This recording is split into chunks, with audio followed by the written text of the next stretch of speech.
Mm-mm. Jadi teman-teman kalau Anda lihat tadi butterfly effect itu kan artinya sesuatu yang sepele, sesuatu yang kecil tapi dampaknya besar.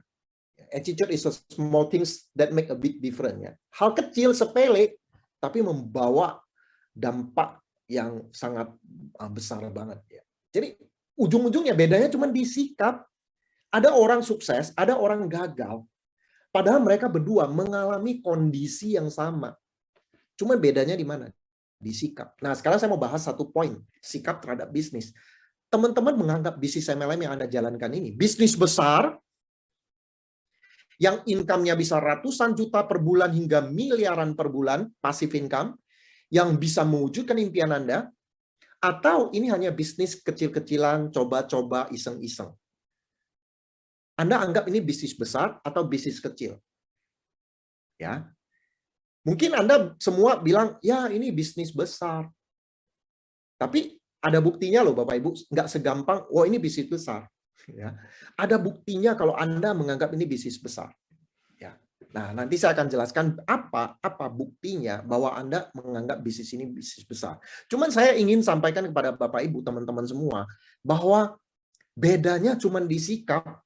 Kenapa ada orang yang bangun bisnis gede, income-nya gede, tapi ada orang yang udah join MLM, bahkan dia lebih dulu join, tetapi nggak kemana-mana. Bedanya itu cuma di sikap. Yang satu menganggap ini bisnis besar, yang satu menganggap ini bisnis kecil-kecilan, coba-coba. Kalau Anda menganggap bisnis ini besar, dia akan besar. Kalau Anda menganggap ini bisnis kecil, dia akan kecil. Sikap kita menentukan besarnya bisnis yang kita bangun. Ada cerita tentang 3 orang tukang batu yang lagi bangun sebuah villa di sebuah kompleks. Tukang batu pertama ditanya, kamu lagi ngapain? Oh, saya lagi menyusun batu. Tukang batu kedua, kamu lagi ngapain? Saya sedang mencari nafkah untuk keluargaku. Tukang batu yang ketiga, dia juga lagi nyusun batu, sama dengan tukang batu yang lain. Ketika ditanya, kamu lagi ngapain? Dia bilang apa? Yang tukang batu ketiga. Dia bilang, saya sedang membangun villa paling mewah di kompleks ini. Menurut Bapak Ibu, siapa yang paling berkomitmen dalam pekerjaannya? Ya, tukang batu ketiga. Karena dia tidak menganggap pekerjaannya hanya sekedar nyusun batu atau cari nafkah buat keluarganya. Tapi dia menganggap dia sedang membangun villa termewah di kompleks itu. Dia menganggap pekerjaannya pekerjaan besar. Maka dia pasti akan melakukan komitmen yang tinggi, sungguh-sungguh untuk pekerjaannya tersebut. Sama kayak kita di MLM, Bapak Ibu. Anda anggap MLM yang Anda jalankan itu bisnis besar untuk masa depan Anda, untuk wujudkan impian Anda, atau sekedar bisnis coba-coba. Mentang-mentang join di MLM kan terjangkau ya. Ada yang join MLM cuma bayar membership 100.000, 200.000, atau ada yang beli paket produk mungkin 2 juta, 3 juta. Rata-rata di bawah 10 juta lah. Mentang-mentang join MLM modalnya kecil, Anda menganggap bisnis ini kecil-kecilan, coba-coba. Kalau Anda menganggap ini kecil, dia akan kecil. Kalau Anda nggak anggap besar, dia akan besar. Mungkin Bapak Ibu kalau ditanya, semua mengaku, oh iya Pak, saya anggap bisnis MLM ini bisnis besar. Pertanyaan saya, benar nggak? Coba tanya dalam hati Anda, benar Anda anggap MLM ini bisnis besar? Bukan coba-coba, bukan sekedar coba-coba. Jujur, apakah ini bisnis yang besar menurut Anda? Kalau Anda menjawab ya, ada buktinya Bapak Ibu. Kalau Anda menganggap bisnis ini bisnis besar. Bukti bahwa Anda menganggap bisnis MLM yang Anda jalankan itu bisnis besar, nomor 1, berani nggak Bapak Ibu investasi? Misalnya nih Anda ikut training, bayar untuk ikut training, berani nggak? Ini kan hari ini free. Free aja ada orang nggak mau loh Bapak Ibu dikasih free, waktu saya sayang. Belajar untuk supaya bisnisnya bagus, dia nggak mau. Apalagi keluarin duit. Kalau Bapak Ibu menganggap MLM bisnis besar, Anda berani keluar duit untuk beli buku, ikut training. Upline Anda mempromosikan program edukasi dari support system Anda. Anda mau belajar, Anda mau keluarin duit nggak? Atau Anda bilang, Pak, kalau bisa free. Kalau Anda nggak berani investasi, itu berarti Anda menganggap ini bisnis kecil. Kalau Anda menganggap MLM ini bisa menghasilkan ratusan juta per bulan hingga miliaran, masa Anda keberatan keluarin duit ratusan ribu, bahkan jutaan untuk belajar? Nggak mungkin Anda keberatan kalau Anda anggap bisnis ini bisnis besar. Jadi nggak cuma sekedar, Pak, saya anggap bisnis MLM besar. Nggak sekedar itu. Buktinya ada. Ya, ini bukti pertama, Anda berani investasi nggak? Kalau Anda berani investasi, baru dari sejujurnya dari dalam diri Anda menganggap ini bisnis besar. Ini sikap Bapak Ibu, faktor internal. Ya, yang kedua, kerja keras nggak Anda di bisnis MLM? Berapa presentasi Anda? Nyampe 15 kali nggak? Nyampe 30 kali nggak? Kalau menurut saya, orang yang 30 kali presentasi per bulan secara konsisten, itu baru bukti bahwa orang itu menganggap bisnis ini besar. Waktu saya dulu join, Bapak Ibu, MLM pertama saya tahun 2002, itu saya punya impian yang, ada 2 impian yang harus saya wujudkan. Dan saya menganggap ini adalah kendaraan yang membawa saya 2 tahun. Untuk saya freedom, saya bisa beli rumah, ini untuk masa depan saya. Sehingga saya sampai minta izin ke istri saya, 2 tahun ini, ya tolong jangan ajak jalan-jalan, ya misalnya weekend, liburan, yuk rekreasi, jangan. 2 tahun saya minta waktu saya untuk fight. Dan apa yang saya lakukan? Saya 40 kali presentasi per bulan. Part time sambil kerja. Sabtu pun saya masuk kerja setengah hari, Bapak Ibu. Tapi 40 presentasi per bulan selama 22 bulan. Nggak ada bolongnya. Kenapa? Karena saya menganggap bisnis saya ini bisnis besar. Ini untuk masa depan saya.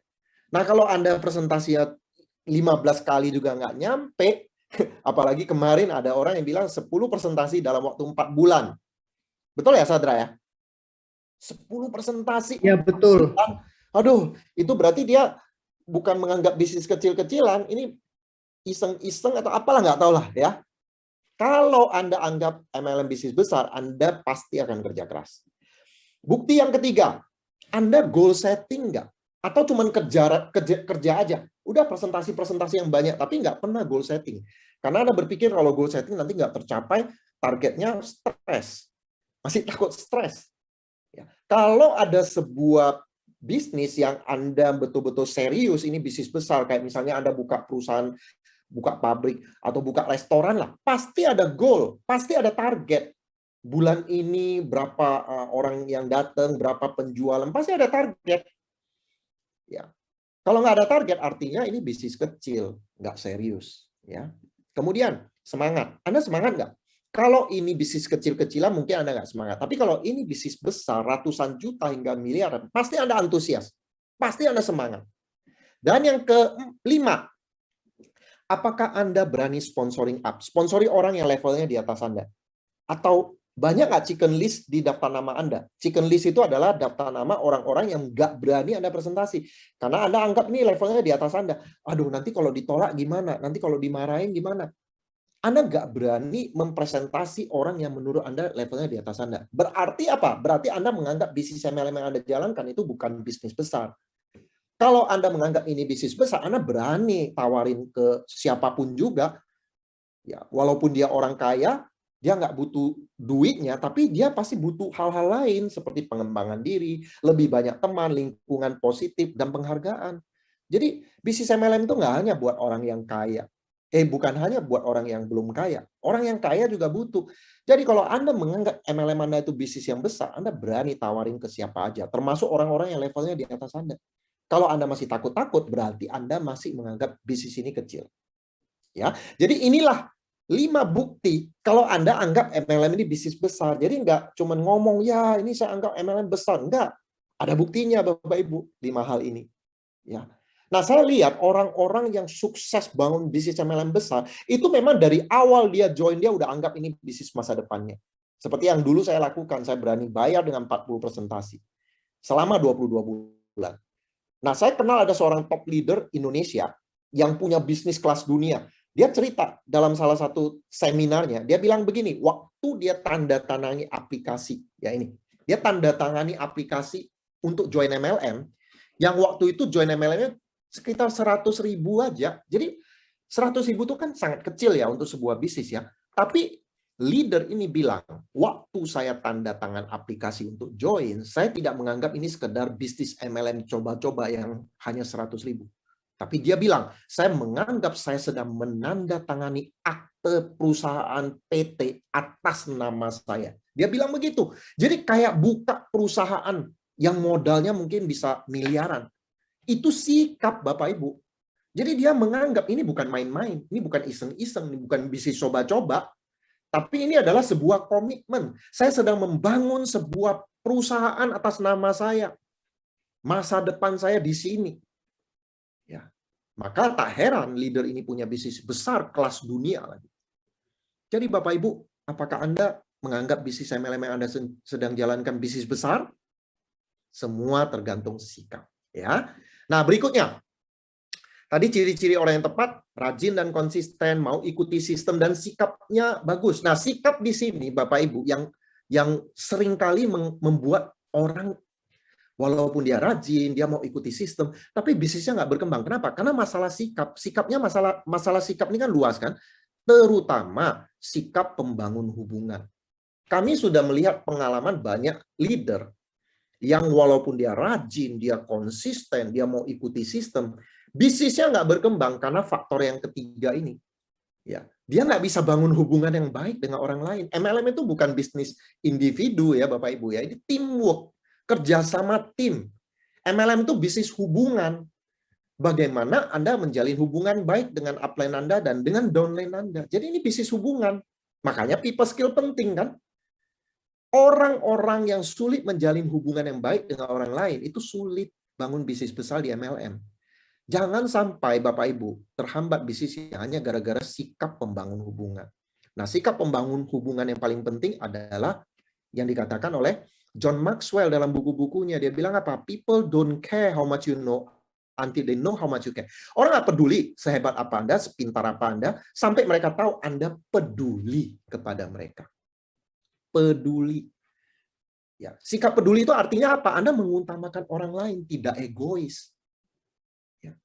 Anda ini bantu downline Anda untuk apa? Bukan untuk kepentingan Anda ya. Ujung-ujungnya Anda tentu pengen dapat income dari omset dari downline Anda, tetapi prosesnya ketika Anda membantu downline Anda di kepala Anda, itu Anda egois atau peduli?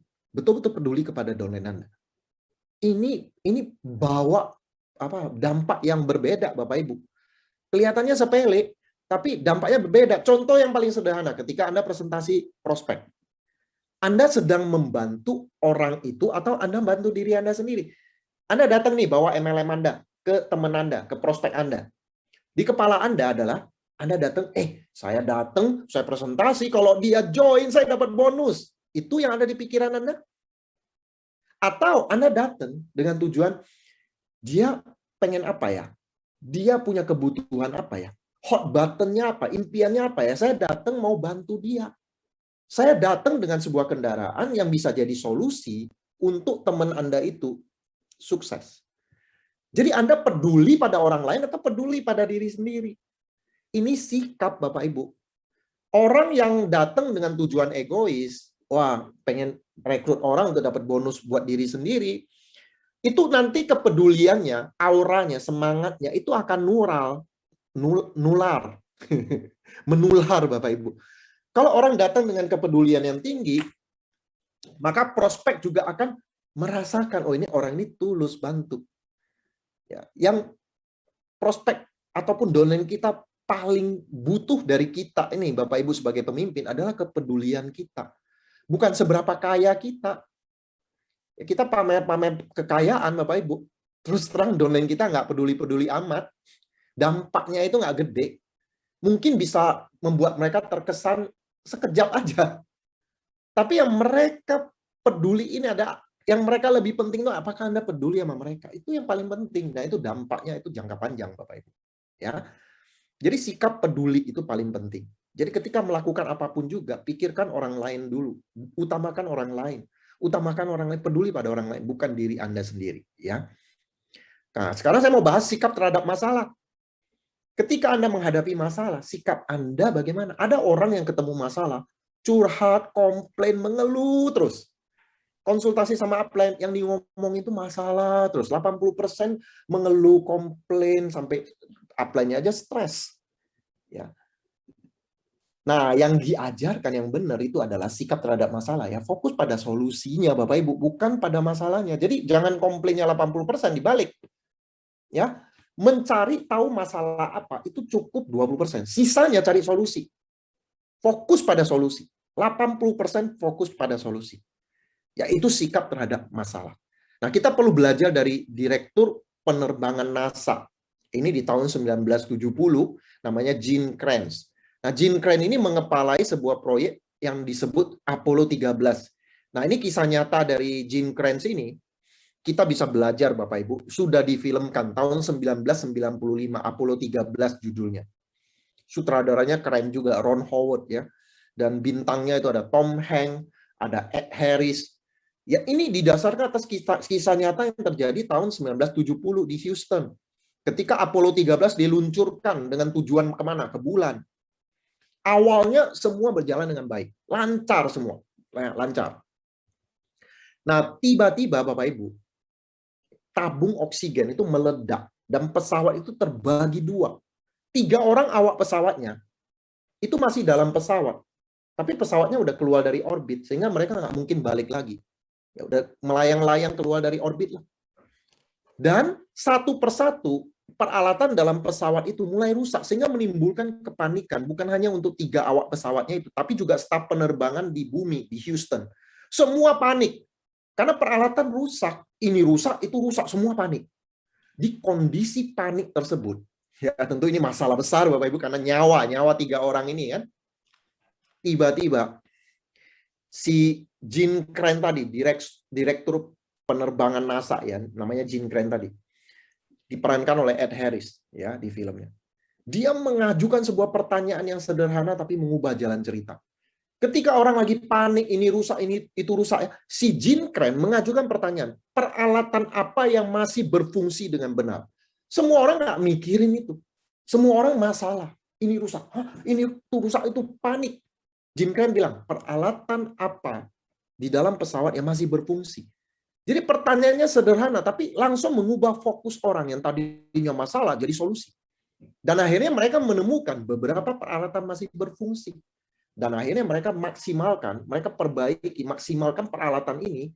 Dan ceritanya dramatis, akhirnya 3 awak pesawat ini berhasil dipulangkan kembali ke bumi. Dan Gene Kranz ini menjadi seorang tokoh di kepemimpinan di mana kita bisa belajar bagaimana seorang pemimpin tidak panik, tapi fokus dengan solusi, bukan fokus pada masalah. Ya, sebagai seorang pemimpin ya kita harus menghadapi Bapak Ibu banyak sekali masalah, apalagi dalam dunia bisnis. Nggak mungkin jalanin bisnis nggak ada masalah. Bisnis apapun juga, termasuk bisnis MLM. Nah, cuman ketika kita menghadapi masalah, belajar dari Gene Kranz. Untuk apa? Fokus pada solusi. Jangan cuma curhat, komplain aja. Sikap curhat, komplain berlebihan itu hanya menaikkan energi negatif, Bapak Ibu. Membuat hubungan Anda dengan orang lain terhadap upline, downline itu jadi nggak baik. Kita ini ya sebagai upline, kalau ada downline yang cuma bisa komplain, cuma bisa mengeluh, cuma bisa jelek-jelekin, wah itu kita malas ketemunya. Kenapa? Energinya negatif. Kita senang kalau ketemu downline yang fokusnya pada solusi. Karena ngomong-ngomong fokus pada masalah, yang nggak akan membawa penyelesaian. Cari solusinya Bapak Ibu. Ya. Nah, apalagi masalah di MLM itu tidak mematikan, itu beda sama masalah yang tadi itu ya di pesawat Apollo 13, itu masalahnya nyawa. Seorang dokter bedah kalau dia membuat kesalahan, timbul masalah, itu bisa nyawa orang melayang, atau insinyur yang bangun jembatan. Kalau ada masalah, nyawa taruhannya.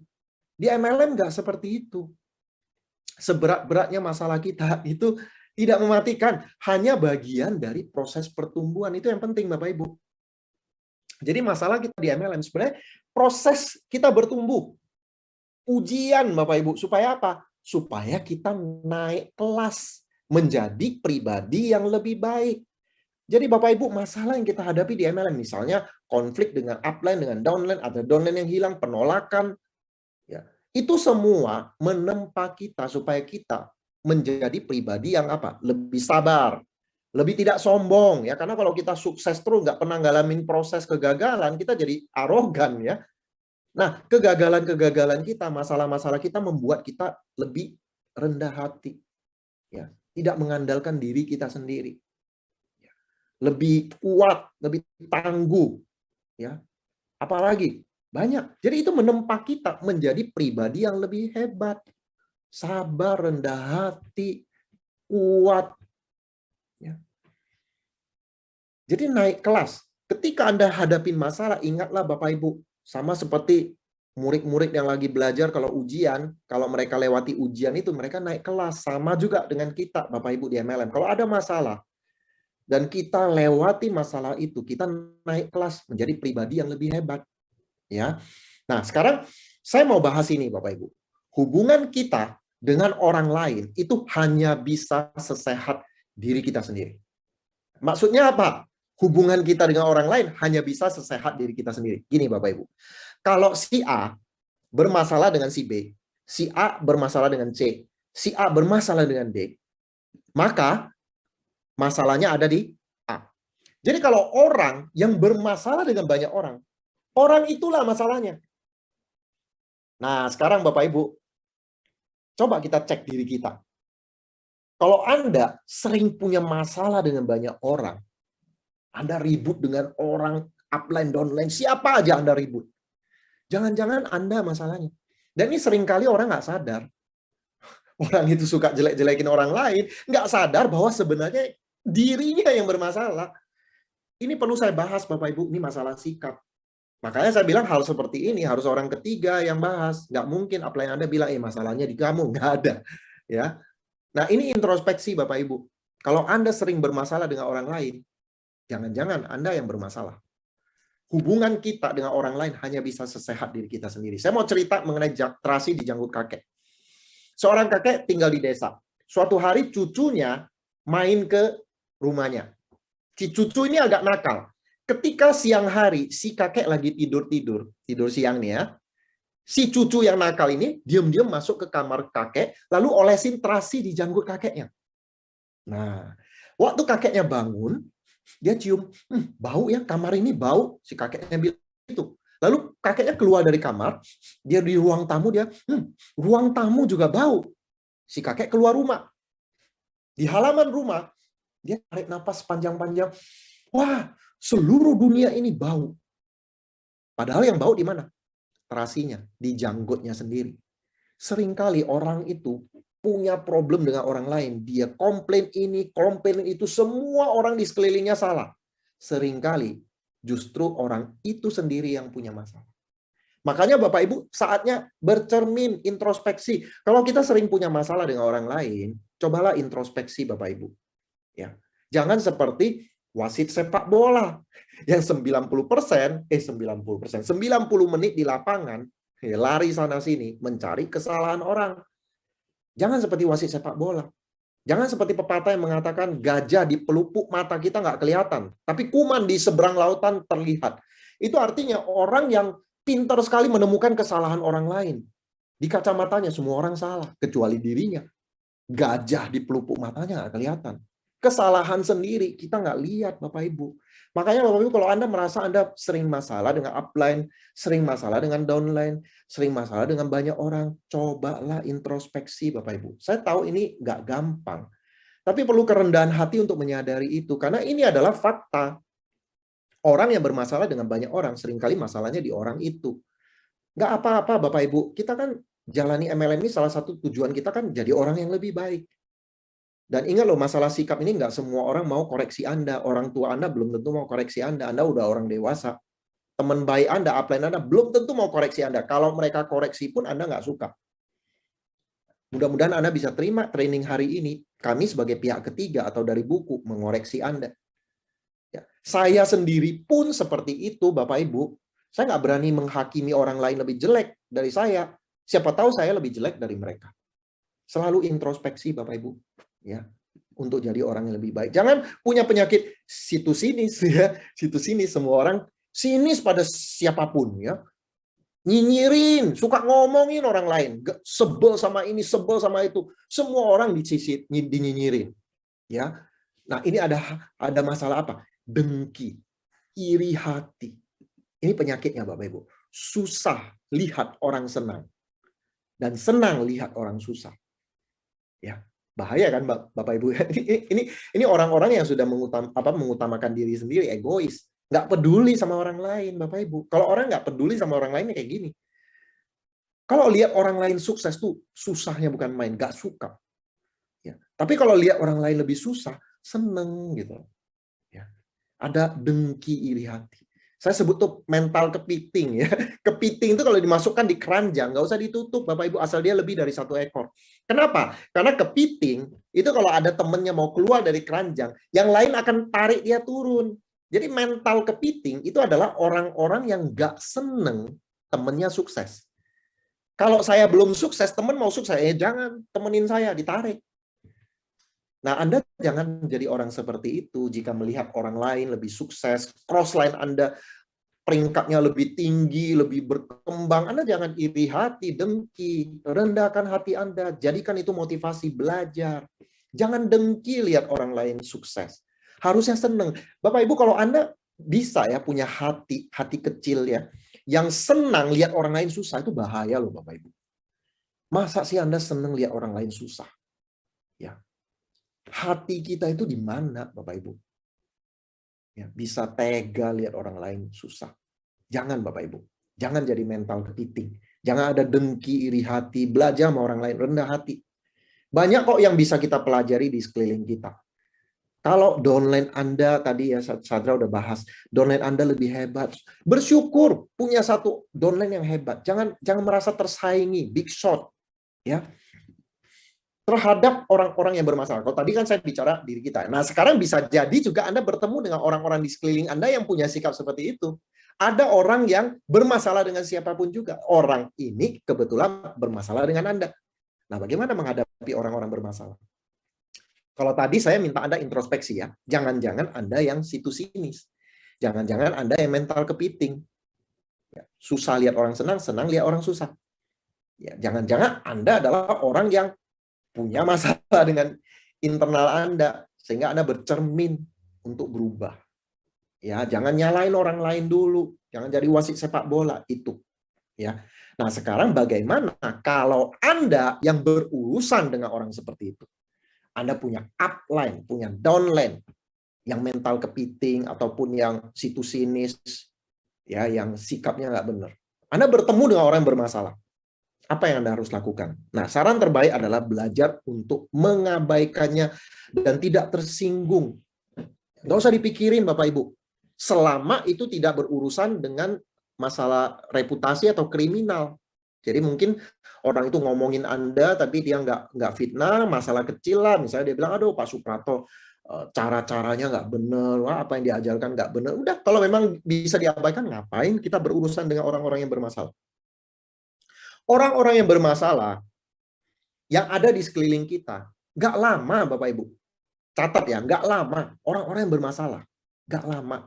Mereka hanya mampir sebentar hilang.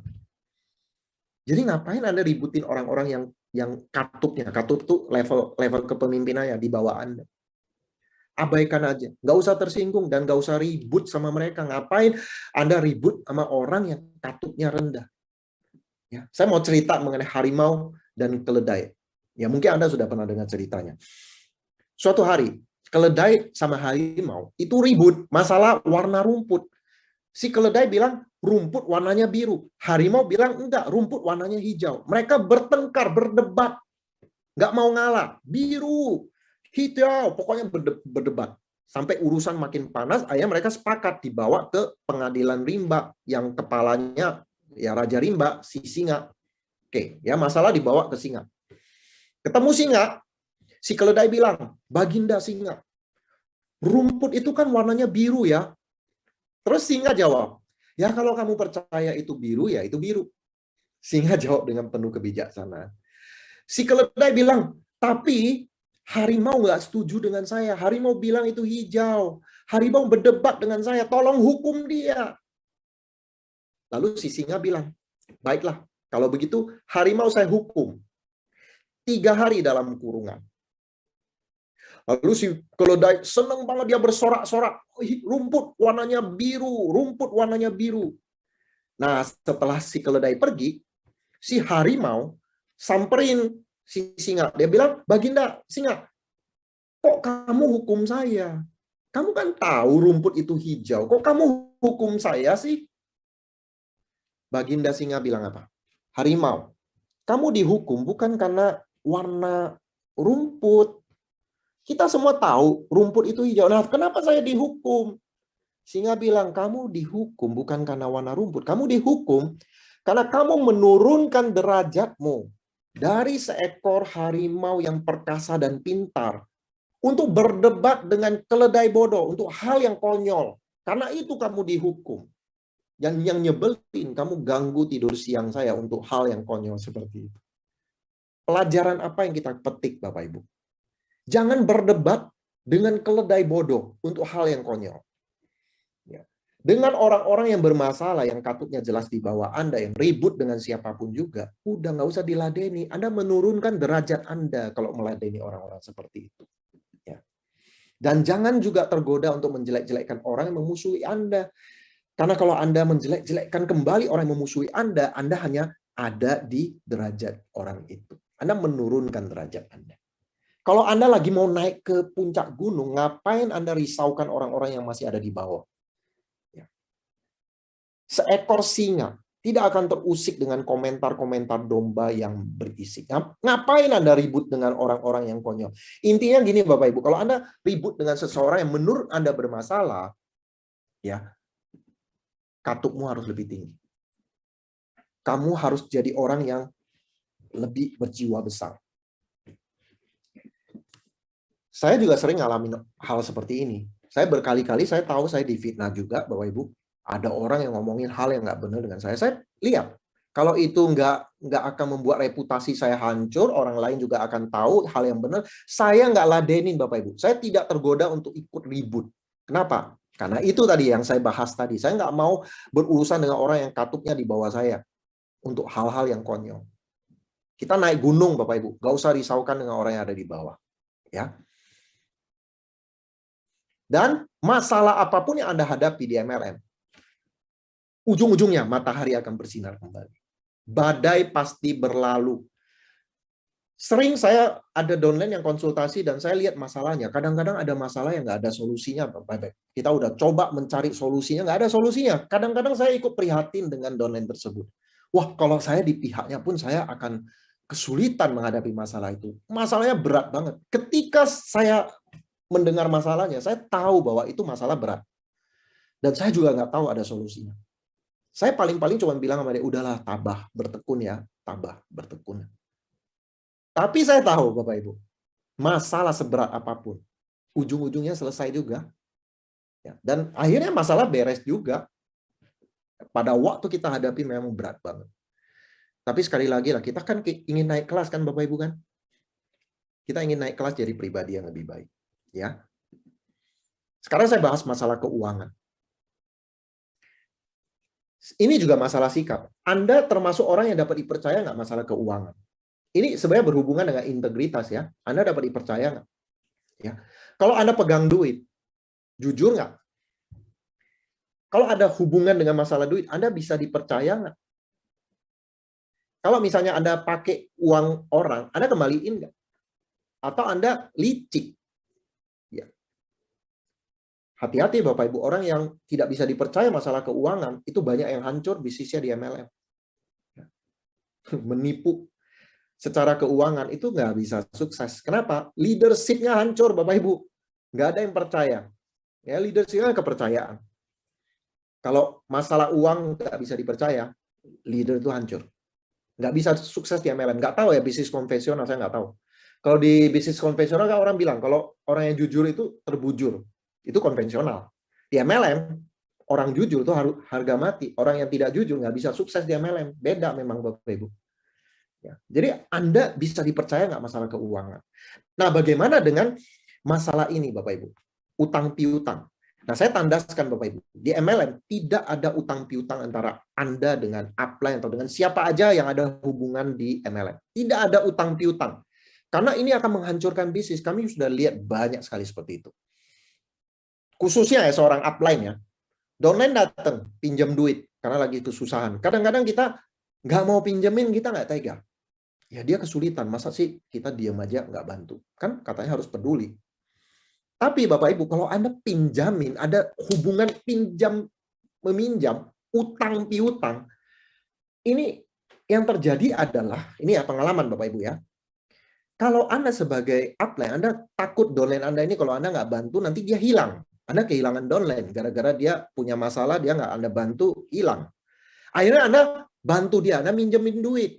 Dia janji mau kembalikan katakan bulan depan atau 2 bulan lagi. Dan yang sering terjadi adalah orang kalau udah janji utang piutang biasanya nggak bisa dikembalikan pada waktunya. Ya, nah pada waktunya ketika downline Anda nggak sanggup kembaliin uang sesuai janji, ya, dia sungkan, malu. Akhirnya dia diam-diam hilang juga Bapak Ibu, dan Anda kehilangan uang Anda dan juga kehilangan downline Anda. Ya, kalau misalnya Anda ya nagih ke dia, hubungan bisa rusak juga. Utang piutang tuh kalau udah nagih-nagih kadang-kadang yang berutang itu lebih galak dari yang kasih utang. Ya. Jadi sehingga hubungan rusak. Jadi pokoknya kalau ada utang piutang, hubungan rusak. Ya. Downline jadi sungkan, jadi malu kalau nggak bisa lunasi. Bukan downline aja, pokoknya siapa yang berutang lah ya. Kadang-kadang juga bisa jadi upline-nya yang utang sama downline, kita nggak tahu. Tapi poinnya adalah tidak ada utang piutang. Karena ini bisa masuk ke masalah sikap. Ya. Kalau Anda mau utang piutang dengan pihak ketiga yang nggak ada hubungan di ML. Ya, ini saya perlu bahas karena banyak orang yang terjerat di sini. Pak, tapi kan kita harus peduli sama downline yang kesusahan. Iya, betul. Kalau ada downline datang minjem duit ke kita, saya lihat dulu masalahnya di mana. Kalau masalah betul-betul kayak misalnya ya, masalah kehidupan, masalah manusiawi lah, misalnya anaknya sakit, orang tua sakit, atau butuh biaya untuk pengobatan. Saya tetap menjaga tidak ada utang piutang. Saya lebih baik memberi seikhlas saya. Memberi Bapak Ibu. Membantu dengan memberi. Donasi lah. Dan saya tidak mau ini utang piutang. Itu ada prinsip saya. Ya, kenapa? Karena saya sudah melihat banyak contoh. Hancur. Jarang ada orang utang piutang hubungan tak baik. Jarang. Waktu mau utang piutang kelihatan baik. Tapi nanti begitu nggak bisa dibayarin, Anda nagih ataupun dia malu sendiri, hilang. Rusak hubungan. Jadi lebih baik ya, saya ke orang yang mau minjem sama saya bilang, Pak, saya nggak mau ada utang piutang. Saya lihat dulu masalahnya. Kalau masalahnya dia misalnya mau minjem duit untuk berbisnis, itu sorry. Kalau meminjam untuk bisnis itu urusan sama bank aja deh. Ya. Tapi kalau masalah misalnya ada keluarga sakit, ya memang butuh, lebih baik saya kasih seikhlasnya. Ya itu kalau versi saya, Bapak Ibu ya. Tapi poin yang paling penting adalah tidak ada utang piutang antara upline downline dengan siapapun juga di bisnis MLM. Ya. Nah, setelah selesai saya membahas sikap-sikap ini, ya, saya mau tanya ini. Sikap apa yang membuat Anda 100% sukses? Apakah sikap rendah hati, sikap mandiri, sikap mau belajar, sikap terhadap bisnis, ya, sikap terhadap orang lain, atau apa? Sikap yang akan membuat Anda 100% sukses. Apakah ada? Ada Bapak Ibu. Ini yang saya mau bahas. Sikap terpenting dari semua sikap yang penting adalah ini, sikap positif. Benar Bapak Ibu, sikap positif ini penting sekali. Orang-orang yang punya bisnis besar itu karena mereka memang udah terbiasa melatih otaknya untuk bersikap positif. Kenapa? Kalau Anda nggak bisa bersikap positif, Anda akan terpental, akan hilang dari bisnis MLM. Sikap positif ini adalah kemampuan melihat dari setiap sisi hal-hal yang positif. Walaupun itu adalah masalah, tapi Anda melihat sisi positifnya. Ya, walaupun itu ada hal negatif, tapi selalu ada pilihan sikap positif yang Anda bisa buat. Ya, sikap ini masalah cara pandang aja. Anda yang tentukan, ini permainan pikiran. Anda mau arahkan pikirannya ke yang negatif atau positif. Kemampuan Anda untuk bersikap positif di tengah kesulitan-kesulitan itu yang membuat bisnis Anda besar. Ya, saya mau cerita tentang seorang pemain golf yang mungkin Anda sudah sering dengar, pemain golf. Dia memenangkan satu turnamen, dapat sejumlah hadiah. Lalu pemain golf ini waktu dia pulang di tempat parkir, dia dihampiri oleh seorang ibu yang gendong anaknya. Si ibu bilang, Pak, bantu saya dong, Pak. Anak saya sakit. Saya mau bawa ke dokter, tapi nggak punya duit. Bantu saya dong. Nah, si pemain golf ini jatuh kasihan. Dia ambil sebagian uang dia dari hadiah juara golf itu, diberikan kepada si ibu. Dan dia bilang, Bu, ini tolong bawa anaknya yang sakit ini berobat. Ya, ini bantuan saya. Dan si ibu pun pergi mengucapkan terima kasih. Nah, si pemain golf ini senang sekali bisa bantu si ibu ini. Ya, karena dia kasihan dengan anak yang sakit itu. Lalu besok pagi, Si pemain golf ini ketemu dengan teman-temannya pemain golf di klub golf pagi itu, ngobrol-ngobrol, dan si pemain golf ini cerita, kemarin sore di tempat parkir ada ibu dengan anaknya yang sakit, kasihan loh, butuh duit biaya berobat, dan saya bantu ibu itu. Terus teman-temannya bilang, oh, ibu yang gendong anak itu ya, wah, kamu sudah ditipu. Sering sekali ibu itu di tempat parkir menipu orang dengan alasan anaknya sakit. Lalu si pemain golf bilang, oh ya, jadi ibu itu tukang tipu ya? Iya, duit kamu ya udah diambil. Terus si pemain golf ini bilang, oh, kalau begitu legalah hati saya. Berarti tidak ada anak yang sakit. Jadi waktu si pemain golf menyadari dia ditipu oleh ibu dan anaknya itu, dia bukan fokus pada uangnya yang hilang, tapi fokusnya tidak ada anak yang sakit. Ya, ini tingkat dewa ya dari sikap positif. Nah, dengan kadar yang nggak perlu seperti itu, ya kita bisa mengubah sikap positif ini sebagai kekuatan, Bapak Ibu. Karena yang namanya jalanin bisnis, kita nggak akan lepas dari masalah. Saya juga begitu. Saya tahun 2002 ketika saya join MLM pertama kali, perusahaan MLM ini belum sempurna manajemennya, banyak masalah yang terjadi. Dan saya termasuk orang yang sering komplain kalau ada masalah. Saya masih ingat waktu itu saya susah payah mengajak teman saya ke sebuah pertemuan yang namanya OPP, ya, pertemuan mingguan. Dan kebetulan presenternya hari itu jelek. Bukan hanya tampangnya jelek, tapi cara dia bawain juga jelek ya. Dan saya langsung SMS ya waktu itu, SMS ke upline saya. Saya bilang, "Up, saya susah payah bawa temen ke OPP. Tapi presenternya jelek, Pak, kacau nih," saya bilang begitu. Upline saya jawabnya apa? Pak Suprato, itulah hebatnya bisnis ini. Yang jelek aja bisa. Apalagi Pak Suprato. Mendengar itu saya langsung tek. Oh iya ya, yang jelek aja bisa ya. Apalagi saya. Jadi dari hal yang negatif, presenter jelek, saya tiba-tiba diarahkan untuk fokus ke hal yang positif. Hebatnya bisnis ini, yang jelek aja bisa. Ya. Nah, pernah satu peristiwa lagi, saya komplain. Ketika produk kosong, ya produk kosong, saya komplain ke upline saya bilang, "Up, ini produk ini kosong, produk itu kosong, susah dong kita mau bisnis, gimana caranya ini bisnis?" Saya komplain lagi. Upline saya jawab, "Pak Suprato, produk kosong karena laku." Betul ya, Pak? Iya. Produk laku karena bagus. Betul ya, Pak? Terus saya bilang, iya betul. Jadi dari produk kosong yang harusnya jadi masalah, saya diarahkan produk kosong karena laku, produk laku karena bagus. Jadi saya bukannya bukannya menjadikan produk kosong jadi masalah, malah itu jadi kelebihan ya, karena produk kita bagus. Makanya habis produknya, laku soalnya. Ya. Jadi masalah apapun yang terjadi dengan kita, kita bisa memilih sikap. Bedanya itu di sikap. Ya. Kenapa ada orang yang mengalami produk kosong berhenti, ada orang yang mengalami hal yang sama, produk kosong, tapi tetap jalan dan sukses. Demikian juga, berapa kali Anda melihat presenter jelek? Ada yang berhenti, tapi ada yang tetap jalan. Jadi masalah apapun yang kita hadapi adalah sikap yang menentukan. Masalah bukan masalah, tergantung cara kita memandangnya. I plus R sama dengan O yang Sadra bahas tadi ya. Masalah eksternal tuh kita nggak bisa cegah, tapi bagaimana respon kita, sikap kita, pilihan sikap yang kita buat, itu yang membuat kita bertahan dan tetap jalan nggak? Ya, dan sikap positif ini bukan sesuatu yang alami. Ya, yang alami itu kecenderungan kita negatif. Ya, manusia itu kecenderungannya mengeluh, punya masalah, mengeluh. Sikap positif itu bukan hal yang alami, tapi itu harus diperjuangkan. Makanya saya mau secara singkat membahas ada 7 cara supaya Bapak Ibu bisa tetap positif. Ya, 7 cara. Karena ini nggak instan, nggak alami. Anda harus berjuang untuk bisa tetap positif.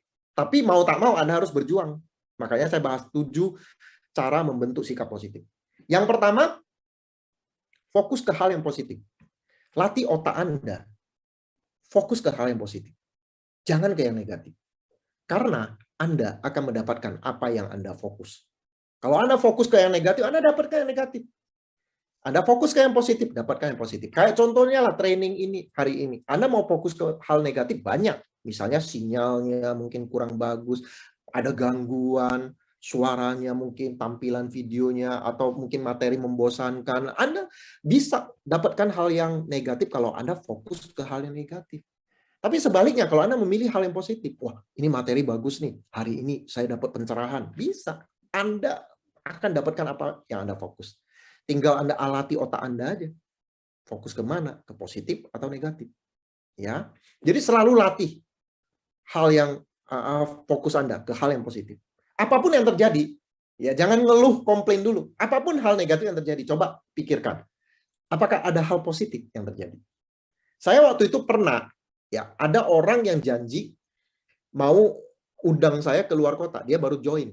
Pak Suprato, nanti saya siapkan tim ya. Bapak datang bantu saya. Oke, siap. Tunggu punya tunggu.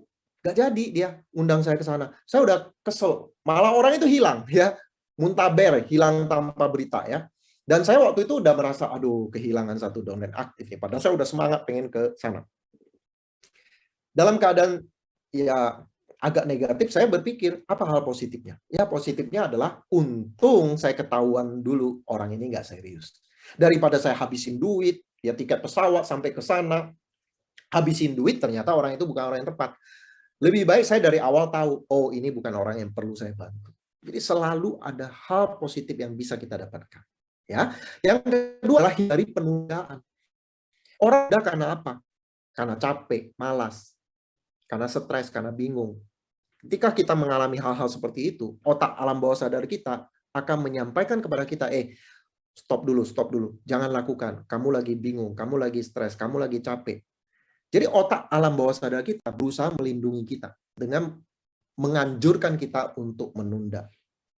Ya, tapi kita tahu kan, setiap penundaan bukan hanya hal yang bagus yang terjadi, bukan hanya kita yang capek itu jadi bisa beristirahat. Enggak, Bapak Ibu, justru menunda membuat makin capek.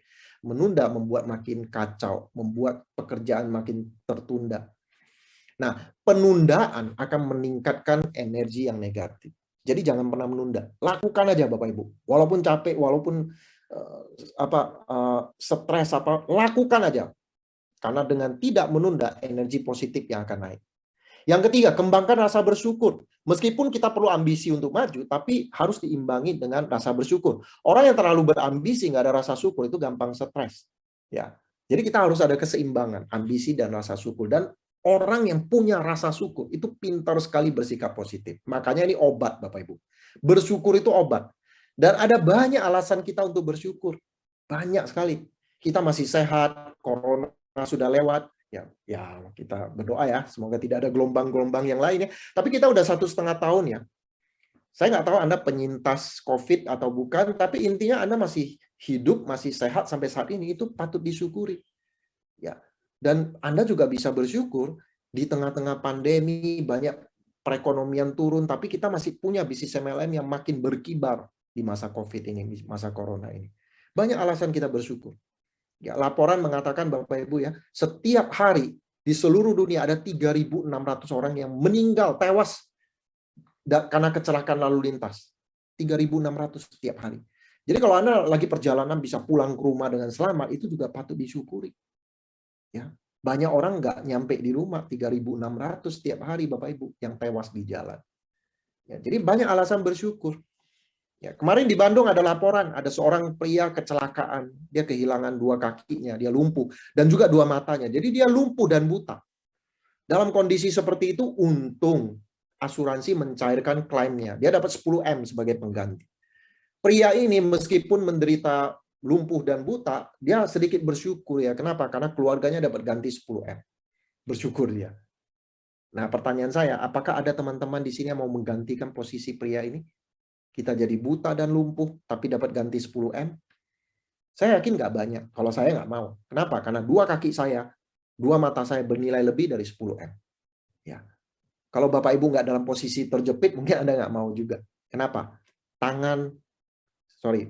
Kaki dan mata kita bernilai lebih dari 10M. Dan itu patut disyukuri, Bapak Ibu.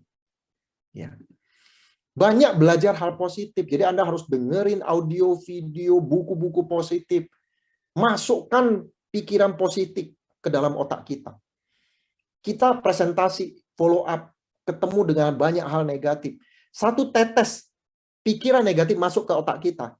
Butuh paling tidak 7, Bapak Ibu. Ada 7 pikiran positif untuk jernihkan ini. Jadi masukkan terus hal-hal yang positif.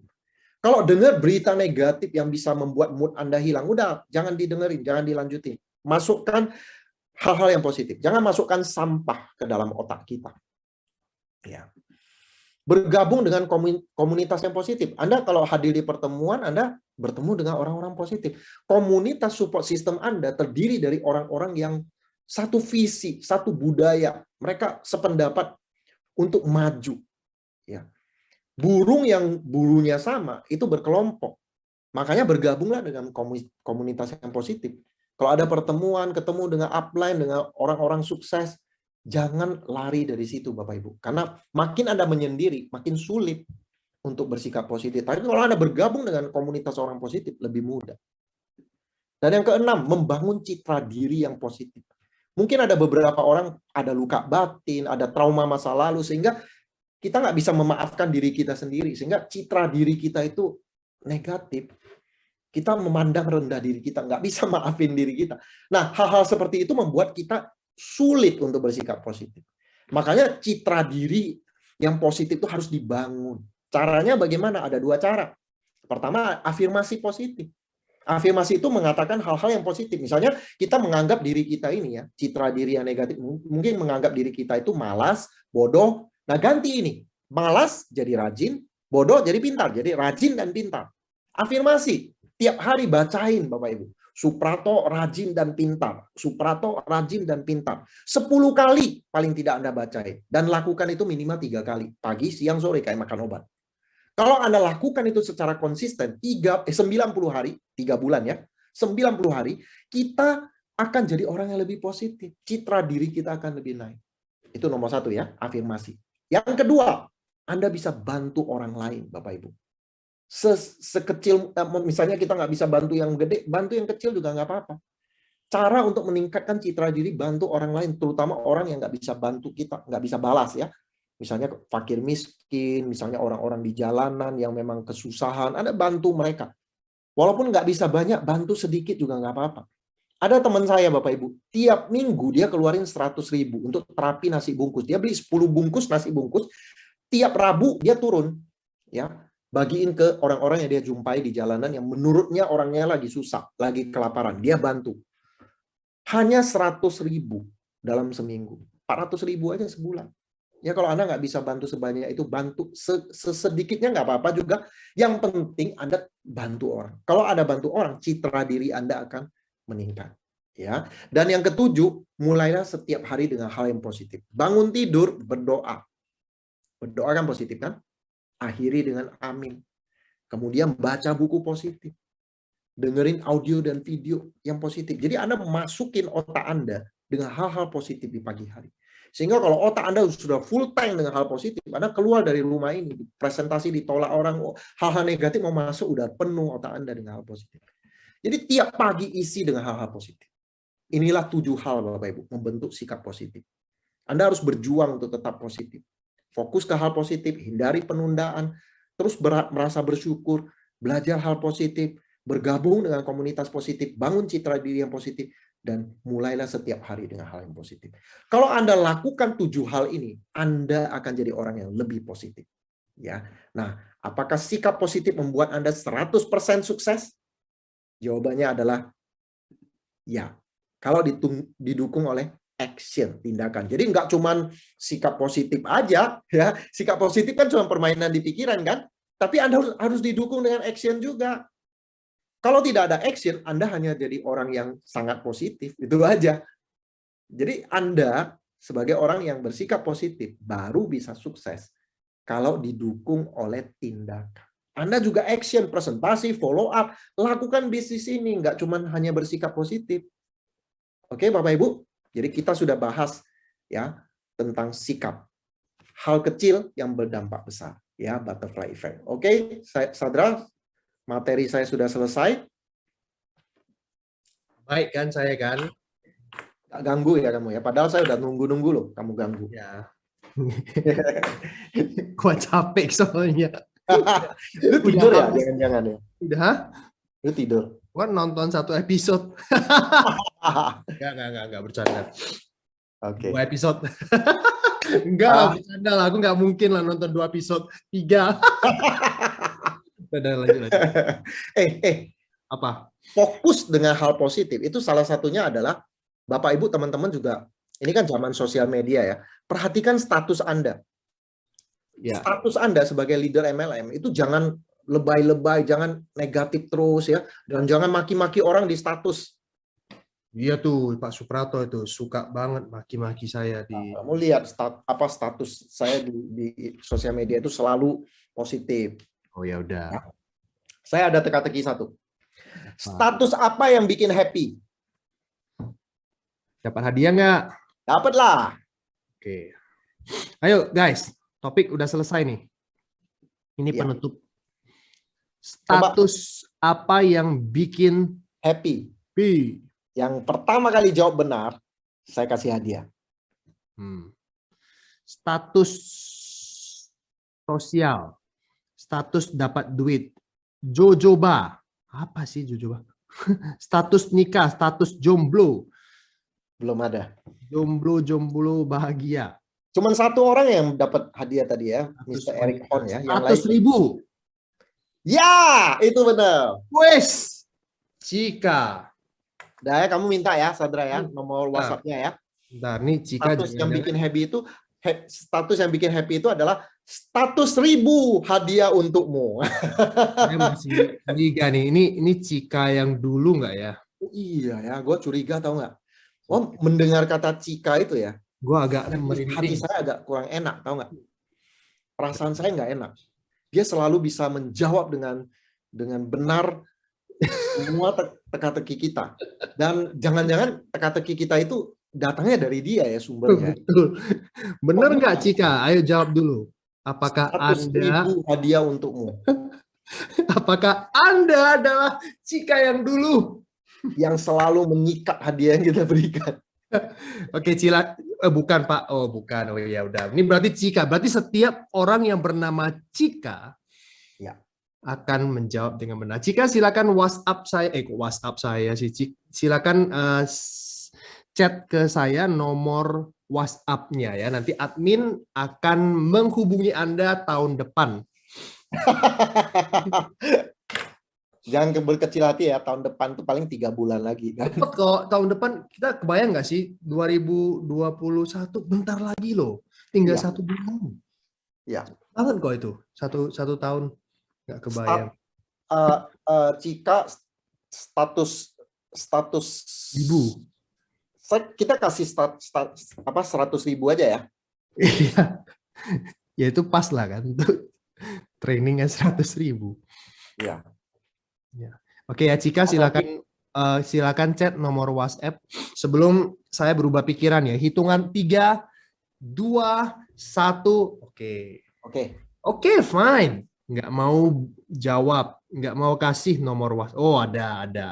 Udah dikasih nomor WhatsApp-nya. Padahal saya tadinya mau ngasih 100.000 Bitcoin tadi. Iya. Ngeri. 100.000 Bitcoin. Ngeri. Kan. Oke ya. Ya. Saya masukin dulu chatnya. Jadi Bapak Ibu hari ini belajar tentang sikap ya, cara pandang Anda. Ingat ya, faktor-faktor eksternal bisa jadi mengganggu Anda ya, seperti tadi lah, saya ganggu waktu dia lagi presentasi. Apalagi saya. Ya aku bilang kamu kan diganggu. Jadi, tapi itu kan baik loh. Itu hanya I kan, ada R lagi, baru sama dengan O kan. Jadi outcome itu kan tergantung responnya. Jadi Anda itu cobalah melihat semuanya dari sisi positif. Kemudian selalu bersyukur, pintar bersyukur lah. Ya, bersyukur tuh enak loh. Apa? Saya kalau lagi stres tuh saya bersyukur obatnya. Kayak contohnya lah, semua orang ya zaman sekarang ini ya, handphone tuh sangat penting buat kita ya. Data-data, kontak itu semua ada di handphone. Bagaimana kalau handphone kita rusak atau handphone kita lagi ada masalah? Stres ya? Biasa.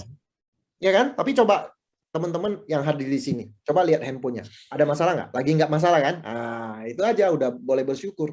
Saya pernah nih, handphone bermasalah, saya stres nih seharian tuh udah nggak fokus lagi mikirin, waduh ini kapan saya perbaiki.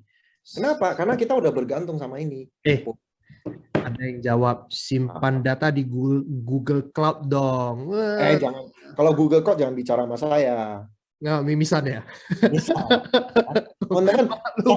Saya bisa ikut Zoom ini, ya. Saya bisa share screen di Zoom aja. Itu udah luar biasa loh. Prestasi ya. Terus ada yang bilang, mental block nih Pak Suprato. Harusnya berkembang dong. Iya. Dia udah berjuang, kita harus hargai ya. Ya, saya udah berjuang nih, bisa Zoom gini aja, luar biasa itu. Bisa beli Bitcoin aja udah bersyukur. Iya. Oke ya. Iya. Cloud, tadi apa itu cloud? Udah, saya nggak punya waktu untuk bahas itu cloud. Yang cloud kayak gitu tuh musim hujan gini ini ya kayaknya ya. Kita nggak usah bahas soal cloud lah. Dari saya jelasin ke Anda itu mimisan, tahu nggak? Cloud itu kan awan kan. Itu kalau musim hujan banyak loh itu, ya kan? Ya. Kita lupakan ya teman-teman ya. Kita mohon maklum aja. Oke guys. Pikiran terus loh masalah cloud tuh. Sadra, kamu bisa nggak nanti jelasin ke saya habis ini? Cloud itu awan kintonnya si Kameha. Nah, tambah pusing kamu kan? Udah, stop. Jangan bahas cloud terus. Kameha. Syukurin kamu. Apalah kita ini. Pokoknya sikap Anda itu harus dibenerin ya. Bedanya itu di sikap. Loh, apa ada yang sukses, ada yang gagal, bedanya di sikap. Kenapa orang bilang orang join MLM, ada yang bilang, Pak, orang yang pertama itu yang paling beruntung, orang pertama dapat kesempatan pertama. Betul, orang yang join lebih dulu dapat kesempatan pertama, tapi tidak semua orang mengambil kesempatan itu. Kenapa? Karena respon atau sikapnya beda. Ya. Orang yang join MLM pertama kali dapat kesempatan pertama kali, tapi MLM yang awal-awal pasti banyak masalah. Nah, bisa jadi orang itu udah dikasih kesempatan join di MLM yang pertama kali ya, tetapi kuat mental dia. Masalah, nggak kuat mental. Ya. Jadi orang-orang yang Anda jangan underestimate dengan leader Anda yang join di awal, dia bisa sukses. Itu hebat loh itu. Iya, betul. Karena join MLM yang baru itu nggak gampang. Berarti orang itu bisa melihat hal jelek itu dari kacamata positif, benar? Yes. Dan dia pasti leader yang punya visi. Betul. Yang punya visi itu artinya itu belum terwujud, belum ada bukti, tapi dia jadi bukti. Bisa melihatnya ya. Ya, ada orang nanya saya, Pak Suprato, MLM Bapak sudah ada top leader belum? Saya bilang belum. Wah, berarti nggak terbukti, dia nggak mau. Sebaliknya orang lain, belum ya Pak, berarti saya punya kesempatan lebih dulu. Saya jadi contoh. Ya kan? Semua hal bisa disikapi positif dan negatif. Ya kan? Gitu. Setuju. Teman-teman, kita udah selesai nih ya. Bagi yang mau live silakan. Kita tinggal tunggu waktu 5 menit lagi. Kita juga. Tapi saya tetap masih mau ngomong sama Sadra. Saya sih nggak punya waktu lagi ya, karena banyak film yang menunggu sih. Ngomong-ngomong soal film. Ya. Besok, saya mau kasih tahu ya ke teman-teman ya, besok itu Venom premiere. Anda mau nonton? Apa sih Venom? Venom Part 2, ya biasa aja sih seharusnya. Venom itu kan jahat. Cuman ya sebagai orang yang sudah terlanjur mengikuti perjalanan Marvel ya harus nonton walaupun. Kayak Joker, Venom, itu kan jahat. Lu seneng loh nonton film antagonis kayak gitu ya? Saya kan agak psikopat, makanya ya, aku curiga adik saya itu psikopat. Dari ketawa kan udah tahu. Ketawa siapa? Saya. Enggak lah, bercanda lah. Ini ada yang bilang Venom itu jamu tradisional. Venom itu kalau lagi haus, Venom. Oh iya, minum, Venom ya. Venom itu jamu tradisional yang menyehatkan. Kamu bisa jelasin nggak, Sandra? Ada gitu jamu tradisional yang mereknya Venom. Maafkan saya, wawasan saya nggak terlalu luas. Ada. Sinom katanya. Sinom itu jamu ya? Saya juga nggak tahu. Maafkan. Oh Pak, buat daftar training early bird itu nomor HP-nya ke mana? Oke, saya akan infokan dengan senang hati ya. Bapak Ibu, saya akan langsung chat ke all. Oke, saya akan langsung chat. Saya akan langsung chat ke Anda semuanya, Bapak Ibu. Ini dia, udah saya chat. Nah, ada 2 nomor WhatsApp, bisa dengan Ibu Nana, bisa dengan Winola. Silakan Bapak Ibu sekalian. Oke, fine. Baiklah, Sadra. Kalau Dan kamu saya juga mau kasih tahu, ya, besok kan tanggal 17, ya. Itu hari terakhir untuk PO iPhone 13. saya pikir kamu mau ngomong early bird atau apa. Ya enggak. Besok tanggal 17, jam 8 lewat atau jam 9 pagi ya, Anda udah bisa melihat, menonton trailer kedua dari Spider-Man. Masa sih? So, Anda akan tahu nanti Trailer doang? apakah akan ada 3 Spider-Man di bulan Desember ini, akan terjawab besok. Nah, itu adalah tambahan informasi penting buat teman-teman pecinta MCU. Ya, terima kasih, materi hari ini sangat luar biasa mengenai sikap. Nah, oke lah, kita sisa waktu ini saya mau tanya Bapak Ibu sekalian, apa yang Anda pelajari hari ini? Apa hal menarik yang Anda pelajari? 1 kalimat lah, silakan teman-teman sekalian chat di sini. Ya, kami pengen tahu aja sih. Ada hadiah nggak? Jelas nggak ada dong. Gimana sih? Ya tahu, hari ini kita belajar sikap positif gitu. Luar biasa pencerahannya tentang sikap. Ya, I know tentang sikap. So what is the specific point, guys? Kakek harus cukur jenggotnya. Itu saya suka banget. Yes, betul. Biar tidak diolesin terasi. Itu solusi luar biasa. Mr. Eric Hon from Malaysia, you are brilliant. You are awesome. You're awesome. See you on Thursday. Is that right? Ya. Kakek harus cukur jenggotnya. Saya suka dengan jawaban ini. Belajar untuk selalu positif. Tetap bersikap positif meski sekitar negatif. That's good. Sikap positif, ilmu yang sangat mahal. Ilmu daging semua, gila loh. Gratis aja kita kasih daging. Apalagi nanti ya yang berbayar. Apalagi kita yang tambahin capcay. membayar kita tambahin sayur lah dikit. Salad gitu. Nasi putih. Terima kasih banyak Coach, benar-benar mengisi saya survival COVID. Wah, semangat. Cornelia, kita tos. Saya juga survival COVID. Kata dokter sih seperti itu. Saya nggak rasain sih soalnya. Benar. Kebal sih soalnya. Udah rindu sekali ikut, sungguh semangat meneguhkan, sangat mengena. Beri semangat dan jadi berkat membangun saya banget secara pribadi dan secara bisnis. God bless you, Coach. God bless you too. Thanks mengubah sikap menjadi positif. Attitude leader menentukan kesuksesan freedom. That's right. Venom, Spider-Man. Malah ini yang dia pelajari tentang Venom dan Spider-Man. Oke lah. Aku punya masalah satu yang mengenai nonton film, Sadra. Ya. Enggak, kamu bisa memberi solusi. Aku itu lihat Netflix itu terlalu banyak film yang bisa saya tonton. Bagus-bagus. Saking banyaknya gue bingung mau mulai dari udah masukin di my list ya. Itu dan my listku banyak loh. 30 film lebih. Kamu juga sama? Kayaknya sama deh. Aku tiap hari ya, ini mau nonton nih. Begitu buka, saya bingung sendiri mau nonton apa. Iya, saking banyaknya film ya di Netflix. Benar-benar. Terima kasih ilmunya Pak Sadra, Pak Suprato. Salam dari Lampung, Ibu Yolanda. Yes, thank you. Salam balik. Dapat materi yang pas, soalnya mau ke Bali ngisi materi tentang sikap dan impian. Yes. Sukses ya, teman-teman. Ya, saya juga sama, betul. Iya, banyak banget. Semalam itu aku lihat, ini ada list, ada bagus, saya masukin list lagi. Doktor bagus, tau nggak Doktor? Film India. Apa? Doktor di Netflix. Wah, nanti deh saya belum nonton, aku cuma tahu bagus aja. Ya. Ini banyak banget yang bagus-bagus ya. Terima kasih sikap positif mudah tapi terus walaupun tak mudah terus berusaha. That's right. Terima kasih banyak. Malam hari ini introspeksi. Teman-teman jangan jadi big shot ya, ingat. Ya, ini penting banget loh ya, penting banget. Jangan jadi sombong, jangan jadi belagu, tetap respect upline Anda walaupun Anda udah lewatin peringkat upline. Yes. Tapi gimana pun juga upline tersebut pernah membantu Anda tetap harus respect dengan upline Anda. Jangan pernah merendahkan siapapun juga, ya. Benar, siapapun juga. Orang mau level up, level down, Anda harus sama ratakan. Kasih nilai 10 ke semua orang yang Anda jumpai. Respect, itu penting banget. Dan Anda bisa belajar dari siapapun juga. Ya.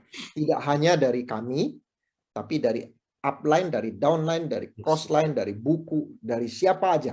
Anda bisa belajar sesuatu. Ya. Dan Anda sebenarnya belajar banyak banget dari orang yang langsung mentoring Anda loh sebenarnya, ketimbang kami gitu loh. Ya, karena mereka yang lebih tahu kondisi bisnis Anda ketimbang kami berdua. Kami bisa kasih yang umum ke Anda kan. Oke, ini jadi pedoman. Tapi secara spesifik Anda nggak bisa langsung terapkan apa yang kita omongin. Kan? Ya. Anda harus konsultasi dengan upline, dan upline Anda yang bimbing Anda itu langsung di lapangan, mereka lah yang paling tahu keadaan bisnis Anda. Ya, that's why you need to respect them. Apalagi kalau misalnya upline Anda itu juga bareng-bareng belajar di networking guru ya. Jadi visi lebih sama lagi ya. Tinggal Anda berdua duduk sama-sama udah belajar hal umum lah ya di networking guru. Tinggal Anda berdua duduk diskusikan dengan lebih spesifik dan detail lagi untuk kondisi Anda. Iya. That's right. Betul lah menurutmu, Sadra? Betul lah. Kamu kenapa sih selalu mau menantang saya? Saya heran. Apa sih? Saya nggak nantang kok, dari tadi ngomong baik-baik. Yang bikin emosi lah. Dari tadi loh, teman-teman lihat kan, dari tadi mulai itu dia yang cari masalah. Apa kamu nggak kapok-kapok juga? Saya hajar. Nah kan, ini udah mulai soal fisik ini. Enggak ya? Kalau upline-nya terus satu lagi aku mau nanya, kenapa ini belum kamu isi? Udahlah, saya juga kosong nih, belum ada yang isi nih dari tadi loh. Dikit nih airnya. Tadi aku mau isi, kamu nggak mau. Sok-sokan. Dan saya mau kasih tahu ke teman-teman sekalian, karena Venom itu udah spoilernya juga sudah ada di mana-mana. Venom lagi. Emang bagus itu film? Biasa aja lah. Menurut saya biasa aja lah. Cuman gue nonton gitu loh. Ya. Itu Venom serial? Enggak. Kalau serial yang nggak mungkin di bioskop lah. Oh, itu di bioskop? Bioskop lah. Oh iya, kapan main? Oh ya, besok mainnya. Oh, besok. Ya, saya udah terapkan. Saya udah jalan. Yes. Itu bilang udah nonton tadi. Enggak, aku baca di YouTube bahwa ya credit scene di MCU kan always punya credit scene kan. Ya udah terlanjur nonton credit scene-nya. Kalau Venom itu masuk ke universe Spider-Man itu aja. Credit scene itu apa sih? Iya, saya baca lagi ya, Bapak Ibu, kita lupakan yang Pak Suprato bilang. Kontennya bagus, saya udah terapkan waktu saya jalankan MLM akhir, dan saya bisa naik 3 peringkat. Ya, naik peringkat di 3 besar. Yang naik 3 peringkat itu bagi dong 1 peringkat. Bisa naik peringkat di 3,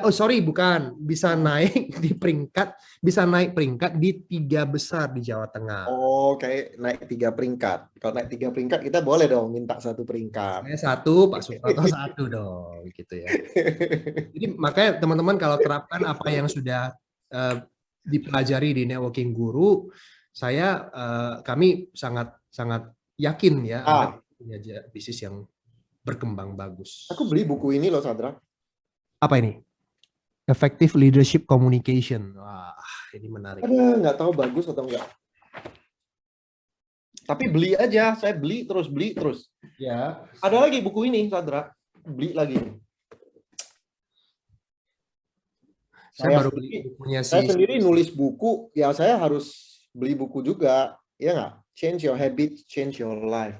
Ini oke lah. Ya, you do you. Nah, itu bagus tuh, gue pengen beli ya. Gramedia ya? Hah? Gramedia kan? Ya. Saya juga ini Law of Attraction for Money. Pak Robi ya. Ya. Aku ada beli. Kita beli ya? Aduh, banyak sih. Kalau ini buku saya. Bisa beli di mana dan kapan? Mau ikutan networking guru di mana? Ya.